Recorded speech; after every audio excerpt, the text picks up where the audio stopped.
Gaming phone নয়, camera phone নয়, আজকে আমি কথা বলবো আমার দেখা সবচেয়ে সুন্দর ডিজাইনের ফোন, যা দেখলে আপনি বলতে বাধ্য হবেন।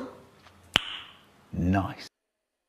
তো 3 নম্বরে যে ফোনটিকে রেখেছি সেই ফোনটির নাম হলো টেকনো ক্যামন 20, যার 256 দাম 19,000 টাকা। ফোনটিকে দেখলে মনে হয় কোনো ডায়মন্ড ধরে আছি, কোনো ফোন নয়। তো বিশেষ করে ফোনটার যে সাদা রঙের ভ্যারিয়েন্ট সেটা খুবই সুন্দর লাগে আমার কাছে। ফোনটি বেশ ইউনিক এবং সুন্দর। তো 2 নম্বরে যে ফোনটিকে রেখেছি সেই ফোনটি হলো ইনফিনিক্স হট 30। এই ফোনটির 128-এর দাম বর্তমানে 15,000 টাকা। বিশেষ করে সাদা রঙের যে ভ্যারিয়েন্ট আছে সেটা খুবই সুন্দর লাগে। আলোর বিপরীতে ধরলে খুবই একটা সুন্দর ডিজাইন দেখা দেয়, খুবই ইউনিক একটা ডিজাইন এবং খুব সুন্দর।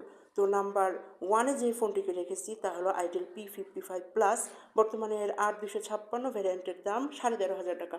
ফোনটি কোনোভাবেই মনে হয় না এত কম দামি, খুবই দামি মনে হয়। বিশেষ করে এর পিছনে ভেগান লেদার রয়েছে, খুবই সুন্দর, এবং টেক্সচার রয়েছে গ্রিন কালারের।